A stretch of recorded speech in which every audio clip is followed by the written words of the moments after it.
I'll just pull my stomach. Happy Friday, Chicago. How's everybody doing?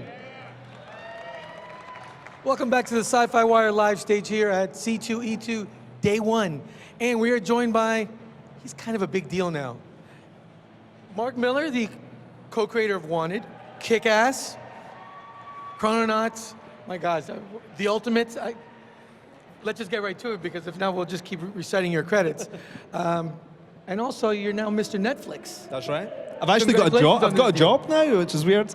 I've gone my whole life without a job, and I suddenly have a job. It's weird. Do you have a business card? Where's your business card? I'm not that professional. I've got a pen, and I just write down details if anyone asks me. You know?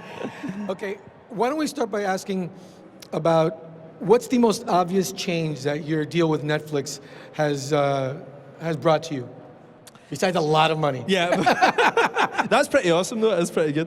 But like, no, I'd say they realised what we were doing was working, so they didn't want to mess with it too much, which is great. So my wife and I run the company from Glasgow, right? I mean, we do all this from Scotland, and they'd said, "Do you want to move to LA? Do you want to do all that?" And we were like, "No, we enjoy what we're doing. It seems to be working out for us. Just please let us continue." And they were like, "Great, you know, if you're happy, you know, living out in Scotland's freezing, you know, then keep doing it, you know." But I would imagine you have to come to LA quite a bit now. Do you know, the nice thing is we do calls a lot, we do Skype a lot and everything, you know, but like most of the time I'm still at home, and we have a certain amount of meetings we have to go to, and once the shows are being made and the movies are being made, we'll be on set a little bit. But generally speaking, if you're a writer, if you're not sitting at your computer typing, you're not working, you know? So I try and stay at home as much as I can and just keep doing what I've been doing for years. And to clarify, you're still actively writing, creating new properties, because this deal covers everything moving forward from Millarworld? Yeah. Well, it's actually two deals, because what happened was the 17 franchises that we'd created that got bought by Netflix. 17 franchises. It sounds a lot of work. Ridiculous. It sounds a lot of work. But they bought 17 franchises. We kept Kick-Ass and Kingsman out of it, but they bought 17 franchises. And what's cool is those are all being developed. You know, every one of those, everybody's off working on now. But part of the deal was that I had to create new stuff going forward as well. So for the next few years, I have to create a certain amount of new shows and new movies for them at the same time, as maybe doing sequels to stuff that they'd bought from the 17 franchises. So it's busy. There's a lot going on, you know. But like, listen, it's not. I can't complain. It's not like a real job, you know. It's a lot. You know, I'm not saving lives or anything like that. Yeah. The first new project under the deal is The Magic Order. Yeah. It was just revealed a couple days ago. I love the description about it. You called it The Sopranos meets Harry Potter. Yeah. What does that mean, and what's it about? Well, I love crime things. I love crime stuff like The Sopranos or The Godfather or whatever. I love magical things, so I kind of like the idea of putting the two things together into one project. So the idea is about this family who dress in Tony Soprano-style clothes. They live in Chicago. They're out there, you know, just living a normal life. But in the evenings, they take care of all the supernatural stuff we never know about. So none of us have ever seen a ghost. None of us have ever seen a monster. And these people are the reason we never see this stuff. 1,000 years ago, they got rid of all the monsters. And this family of wizards just take care of all the bad stuff that's out there, that's in the shadows. So that's the setup for the show. How long have you been working on this idea? I had the idea when I was a kid, actually. It was like a notion that I had when I was a child. I just thought, how come we never see ghosts? And then I thought, wouldn't it be cool if there was some people out there taking care of this stuff, and this is why we never see them? Then I got scared, thinking, this means there's real ghosts, you know? So, like, you know. So it's an idea I've had since I was maybe 6 or 7 years old. I would imagine you have no problem getting the top artists in the world to work with you, because your books and their success speak for themselves. You have Olivier Coipel. Olivier Coipel is working with you on this book. Yeah, I've been trying to get this guy for 20 years. Like, you've never done a project with him? Never done a project with him, and he appeared back in the 90s, and I was like, this guy is awesome. And I keep asking him, and he keeps saying no. But eventually, I think Netflix just offered him so much money that he was like, okay, I'll even work with Millar, you know? I've just saw a kid dressed as Pennywise the Clown. This is terrifying. That is the best cosplay I've seen today. Excellent with cosplay. With the red balloon as well. And Kingsman cosplay beside it. Amazing, well done. Look at this is perfect for you. It's amazing. This is like the inside of my head out in the real world. It's amazing. That is a frightening thought, my friend. So can you tell us about any other creators that you're going to be working with? Any other new titles that are going to be coming into the deal? Well, I'm going to be doing 4 comic projects a year, 7 projects a year in total.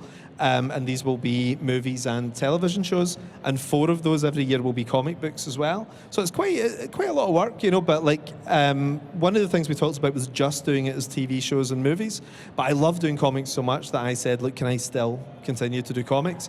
And they said, well, if you're going to do comics, we want you to work with the best people in the world. And I was like, okay, that sounds good, you know. So Netflix have got deep pockets and they've hired all the best guys. So over the next few months, we'll be rolling out the names. So Marvel and DC, I just see as like places we steal from. You know, we just go in and we do raids and take away the best people. Raiding the talent factory. Absolutely. And Olivia Coipel was the first steal, but nobody's safe. You know, we're going to take them all. You know.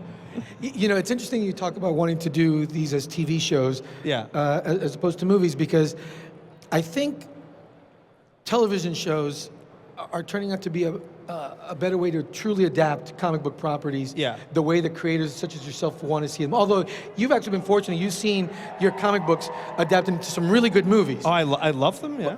But television is serialized, especially the Netflix model of binge shows, you know, 10, 13 episode seasons. Is that one of the reasons that this deal appealed to you? Well, we're going to do both. I mean, half of the things will be movies as well within Netflix. So Netflix do original movies like we've seen already Bright and a couple of things like Annihilation and everything. And we'll do that. You know, these could be $100 million movies that just get released on Netflix with a big director and a big star. So half of the stuff we do will be like that. The other half will be television shows. So what I love about it actually is that Netflix have got 1,000 hours a year of original material, whereas a studio like Fox or even Disney, they only bring out 10, 15 movies a year. So your stuff is going to lie on the shelf for a long time, whereas with Netflix, we've just hit the ground running. We're making movies, we're making TV shows. Instantly, everything's in development. And as a creator, that's so exciting. It's brilliant. You know, what do you think about the direction the comic book industry is going now? Your deal with Netflix, Robert Kirkman signing with Amazon, you know, bringing Skybound over there, and then the big two signing writers like Jason Aaron and Brian Michael Bendis to exclusive deals. Yeah. Do you think that's a direction that benefits the industry and more specifically creators such as yourself? Oh, definitely. I mean, you have to remember, I mean, Stan Lee, Steve Ditko, Jerry Siegel, Joe Shuster, all these guys never owned their material, so they created all these amazing characters and did all this amazing work, but they never actually got any real reward for it beyond the paycheck. And we're so lucky now, you know, I mean, the fact that we can own our own stuff, and we're the guys who profit when we sell them as movies or sell them onto a big company. I mean, what's been happening to comic creators is the stuff that Stan Lee's generation dreamed of, you know, because they were treated so badly for years. So the position we're in just now is amazing. There's never been a better time to be a comic book creator than right now. I mean, it's just beautiful, you know. How much do you feel a responsibility now? You're 25 years into your career now. And just as you saw the mistakes that the previous generation made, the Stan Lees and those folks, and then you saw the Image Comics guys come and change things. Folks such as yourself, Kirkman, Bendis, you guys have shown a different model for the new generation. Do you feel a responsibility now to help the new generation of creators figure out the best way to protect themselves and to put themselves in the best situation to create books? Oh, definitely. I mean, I mentor people all the time, and over the last couple of years, we had a talent search as well, you know, just a global talent search to try and find new writers and artists. So last year and the year before, we found 13 new writers and artists and did the same the year before to give them their first published break, because the industry dies unless new people come in. You need a bunch of teenagers and 20-somethings coming in. Like Jerry Siegel and Joe Shuster were 17 when they created Superman. You know, you kind of forget that, and even, you know, you're old by 40 when you're creating something in comics, you know, so like you want the young people in there as much as, and my only complaint with the industry right now is there's not enough young new people coming through. So I mean, I don't know, I just asked this and something I just did. If you stick your hands up if you're interested in being a comic book creator, is there anyone here who's into it? See, that's good. Are you Daniel Saltzman? Yeah?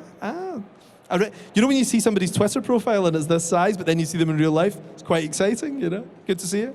You recognize him off his Twitter profile? Off the Twitter profile, yeah. So. Well done. I'm glad you didn't have the little egg there, see? It's good to put your real photo up there.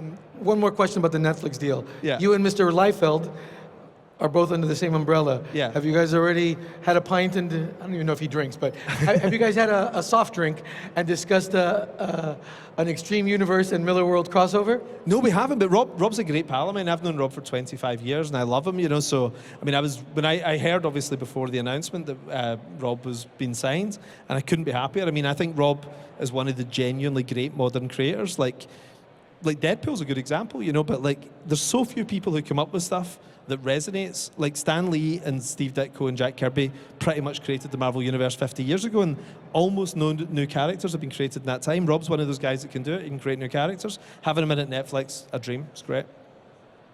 Okay, so I want to bring up something that you talked about a few weeks ago, where someone asked you what you thought of the whole Marvel versus DC movie universes and why you thought the DC movies didn't work. You said that you didn't feel those characters were cinematic enough. And this comes from somebody who's a big DC fanboy. Yeah, I love You're DC, self-professed. yeah. You've written tons of DC books. You're a big Superman fan in particular. Yeah.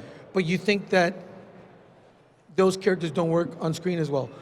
You still stand by those comments? Oh, 100%. You know, I mean, the evidence is there. Like, the movies don't do as well as the Marvel movies. I think the Batman movies work because Batman's a flawed character, and that works really well for drama. Superman is my favorite character of all time, but they can't seem to nail it. I think there's a great Superman movie to be made, but nobody seems to be managing to do it. Superman's appeared in 4 or 5 movies over the last few years, and it's not connecting with audiences the way it did in 1978. So I don't know. I mean, DC's got a lot of characters, but none of them seem to be sticking the way. I mean, Marvel, Guardians of the Galaxy, Black Panther, all these characters nobody had heard of are doing gangbusters, you know. But is that more on the characters or on the filmmakers that are chosen to do these movies? I think it's very simple. I think it's that Marvel created flawed characters. Peter Parker, the X-Men, Iron Man, they're all characters with human flaws. That's what Stan Lee added an extra dimension to what we'd seen in superhero comics before by making them like real people. And DC characters, and I prefer DC characters, they're my favorites. They're more godlike characters, so they're more like fairy tale characters, where Marvel characters are more like soap opera characters. So they work really well on screen because an actor has something to kind of get into. With Tony Stark, I mean, think of Tony Stark, how exciting as an actor that would be to play that part, compared to somebody like Hal Jordan, you know, with Green Lantern. You know what he does, but you don't really quite know what his personality is. They're not as formed, and I think it's because they didn't have Stan Lee. You know, Stan Lee just brought something magical to those characters that made it really, really work. And I'd love to see the DC characters work, but not everything has to be a movie. I mean, that's the thing. Sometimes just enjoy it for what it is. Enjoy it for being a great comic. Enjoy it for being a great poster on your wall. I mean, I love the DC characters as little toys in my office. You know, they don't all have to be movies, you know. Your friend Brian Bendis says you're wrong, but of course that's because he's working for DC now. Yes. Ask him a year ago, and he'd have said this. You know, I'm curious. Seeing your Old Man Logan story brought to the screen last year, the way it was, as a creator, to see your story told in a movie as well done as that. Obviously, they took liberties with and whatnot, but you see your story there, just like you. I'm sure you saw a lot of elements of the Ultimates. Oh yeah. And the Avengers. Yeah. What's that like for you as the guy who was working on that with your artists and creating those worlds, to see them adapted so well? Well, it's a bit like having a kid and then your kid turning out to be Albert Einstein. It's amazing, you know, like, because you just do this stuff and you just hope for the best. It's a bit like when you have a baby, you know, you sort of think, well, I hope this kid turns out all right, you know, and then like it's a lovely surprise when they turn out awesome, you know, and that's what these things were. We were working at Marvel when Marvel was just coming out of bankruptcy, so you have to imagine the Marvel Cinematic Universe that we have now was so far from our minds. Back in 2001 when I was doing the Ultimates with Brian Hitch, we never imagined for a second those designs or those storylines or whatever were going to be in a movie a decade later, because Marvel genuinely had no money to buy a coffee machine. You know, like the company was a disaster at the time. But within a couple of years... Would Joe Quesada not pick up the tab when you'd go pitch him stories? Well, I mean, Joe coming in, I mean, people forget how bad it was now. Joe coming in, it just saved the company. It was amazing. Bill Jamis and Joe Quesada just came in and they took a company that was going down and they turned it into what we have now. Do you think that the dire straits that the company was in at the time helped you? Because it's not like they were going to say, no, we can't risk upsetting the fans with the Ultimates. Definitely. Because that was people forget how edgy and how out there that book was. Yeah, I mean, we were lucky we launched at #1. We did really well. But if we'd tried to do that book 10 years before or 10 years later, when Marvel was in a better economic climate, we'd have had no chance. It would never have happened. Because the most exciting time, I would always say this to people, as a creator, whether you're an artist, a writer, a filmmaker, whatever, is when a company's on its knees, it's the best time to go in, because they'll try anything. And Brian Bendis and I were just like two 30-year-old guys with no real track record, you know, and we were given the keys to the kingdom. I mean, they gave us the family car and let us do what we wanted, which would never have happened. It would just not in a million years. So it meant that something kind of radical happens, whereas now, you know, Marvel's owned by Disney and everything is just, you won't get those same kind of creative risks, you know? I've never been able to see the Wasp and Giant Man the same way again after what you did to Have you ever had a conversation with Samuel L. Jackson about using his likeness for Nick Fury? Because I've talked to him about that, and he swears on a stack of Bibles that the first time he found out that his likeness was being used for Fury was when he walked into a comic shop in LA, and he picked up the comic, and he said, whoa. Tell me about it. I was actually genuinely frightened with this because I had no idea that Samuel L. Jackson was a big comic book fan. So we picked Sam Jackson as the model for Nick Fury in the Ultimates comic. And we thought, well, he's never going to see this. You know, he's in LA at parties or something. He's never going to see this. And he was in Golden Apple Comics like 3 days later, you know, picking up the book. And we thought we were going to get sued. But as it turns out, because he was such a huge comic fan, he was great about it. And I said to him, you know, I think on the first day of Kingsman, shooting Kingsman, Sam Jackson was in Kingsman 2, and I said to him, listen, I'm really sorry about using your likeness without your permission in the Ultimates. And he said, hey, thanks for the 9-picture deal, pal, you know? It's like, so it worked out pretty good for everybody. Let me ask you for some information that you can give us, if you can, on some of your outstanding projects that are at other studios. Chrononauts. That's been optioned for a while, right? Yeah, there's a screenplay for Chrononauts and we're just looking for a director now. So whenever we sold Millarworld to Netflix own all these things now, but some of them are still set up at other studios. So like Chrononauts will come out from Universal, and it'll be a Universal movie, you know. So we're planning that as 3 movies. The second book I've just finished just now, and that will be the second movie as well. But it's great. The screenplay's terrific. It's by a guy called Phil Gawthorne. He's done an awesome job, and it's been made by the guys who made Fast and the Furious. So it should be fun, you know, it'll be great. Hey, I want to remind everybody out there, if you're watching on the live stream, share your thoughts with the hashtag It's a Fan Thing. Let us know what you think of the con. Let us know what your favorite Mark Millar project is. That's a hard choice because you've got so many out there. 17 franchises. They're not all good, you know. You're giving prolific a bad name. Now, okay, so you have some projects out there, and I would imagine that's kind of tricky for you because you don't just option your books. Like with Kingsman, for example, you were very involved with the making of those films because you and Matthew are tight, Matthew Vaughn. Is it kind of weird knowing that a few of your properties like Chrononauts are out there and you're going to be kind of more hands-off with that? Well, I wouldn't have been actually. I wouldn't have been because I always make sure I'm a producer on each property as well and just make sure I'm heavily involved. The same as J.K. Rowling does with Harry Potter, you know. But now I work at Netflix as an executive as well, so I can't really be on set at these things. But I've still got good relationships with all the studios and I can check in and just see how they're going, you know. I mean, all I say to the guys is don't make it crap. You know, just don't make it crap. Try and do a good movie. That's my only advice, and that's all I ever really want. That's great advice. Yes.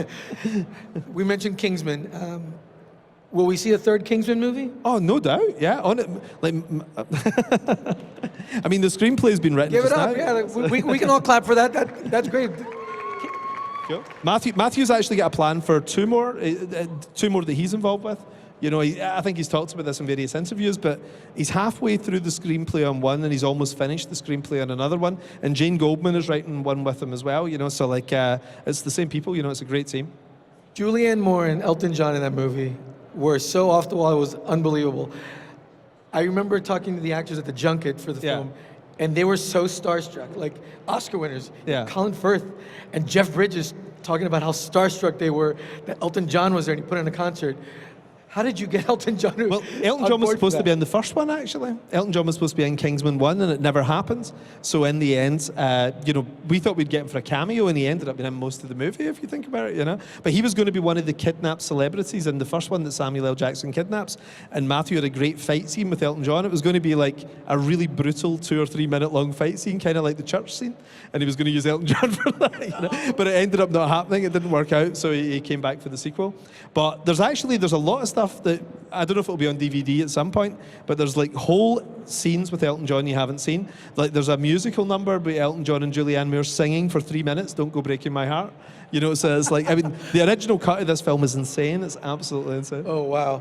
So when the third Kingsman movie comes out, what would be your dream superstar musician that you'd want to cast in the guest role? Well, I think the trick is always to never repeat, like to try and do something a little different. So Elton's out. We're done with Elton, okay. Elton should just have his own spin-off movie, I think, But the first film had the church fight. That was like the big moment in the first one. And people were saying, what's going to be your version of the church fight in the second one? So we thought, well, we can't have Colin do one of those big hyper-violent scenes again, So the third one, it's always trying to break new grounds. Whatever James Bond is doing, we try and do the opposite. That's kind of the plan, So.